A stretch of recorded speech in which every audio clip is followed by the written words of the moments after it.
గ్రామీణ ప్రాంతాల్లో పెండింగ్లో ఉన్న సమస్యల పరిష్కారానికి రాష్ట్ర ప్రభుత్వం నడుం బిగించింది. జిల్లాల వారీగా ఊళ్ళల్లో ఉన్న ఇబ్బందులను తెలుసుకొని వాటిని సాధ్యమైనంత త్వరగా పరిష్కరించేందుకు కసరత్తు చేస్తున్నది. ప్రస్తుతం గ్రామ పంచాయతీలు స్పెషల్ ఆఫీసర్ల పాలన నడుస్తున్నాయి. గ్రామాల్లో ఎక్కడ ఏ చిన్న సమస్య తలెత్తినా వెంటనే తీర్చేలా చర్యలు చేపట్టాలని ఇటీవల కలెక్టర్ల సదస్సులో సీఎం రేవంత్ రెడ్డి ఆదేశించినట్టు తెలుస్తుంది. పెండింగ్లో ఉన్న సర్పంచ్ల బిల్లుల చెల్లింపు ప్రక్రియ సైతం మొదలైంది. అలాగే పంచాయతీ కార్మికులకు సకాలంలో వేతనాలు చెల్లించేందుకు ఈ సమావేశంలో డిసిషన్ తీసుకున్నారు. ఉపాధి హామీ పథకం పనులకు సంబంధించిన బిల్లుల చెల్లింపులను కూడా మొదలుపెట్టారు. మరోవైపు ఫిబ్రవరి 2 లేదా 3వ వారంలో స్థానిక సంస్థల ఎన్నికలకు నోటిఫికేషన్ విడుదలయ్యే అవకాశం ఉంది.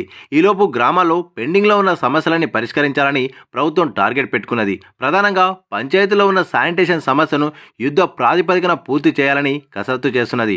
ఇందుకోసం ప్రతి మండలంలో గ్రామాల వారీగా ఉన్న సమస్యలను గుర్తించి వాటిని వీలైనంత త్వరగా సాల్వ్ చేస్తున్నారు. ప్రస్తుతం మిషన్ భగీరథ కింద గ్రామాల్లో మంచినీటి సరఫరా జరుగుతున్నది.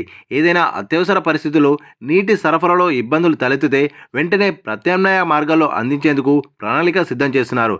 అందులో భాగంగా గతంలో ఉపయోగించిన బోర్లను రిపేర్ చేసి రెడీగా ఉంచారు. ఇక రాష్ట్రంలో సుమారు 92,000 మంది పంచాయతీ కార్మికులున్నారు.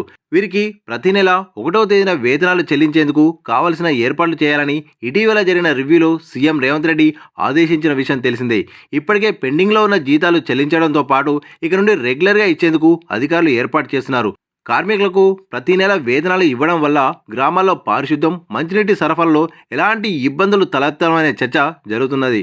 ఇక రాష్ట్ర వ్యాప్తంగా దాదాపు 600 కోట్ల రూపాయల ఉపాధి పనుల బిల్లులు పెండింగ్లో ఉన్నట్టు తెలుస్తున్నది. ఈ నెల రోజుల్లో వీటిని క్లియర్ చేయాలని ప్రభుత్వం టార్గెట్ పెట్టుకున్నది. అయితే ఇందులో కొంత స్టేట్ మ్యాచింగ్ గ్రాంట్ చెల్లించకపోవడంతో కేంద్రం తన వాటాను విడుదల చేయలేదని తెలుసుకున్న సీఎం రేవంత్ రెడ్డి స్టేట్ నిధులు వెంటనే జమ చేయాలని ఆదేశించినట్టు సమాచారం.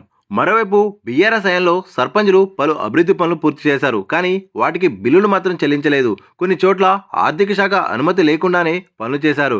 అయితే కాంగ్రెస్ అధికారంలోకి వచ్చిన తర్వాత ప్రభుత్వం అనుమతి ఉన్న పనులకు మాత్రమే బిల్లులు చెల్లించాలని నిర్ణయం తీసుకుంది. పెండింగ్లో ఉన్న బిల్లులో ప్రతి నెల 25% చెల్లిస్తున్నట్టు తెలుస్తున్నది.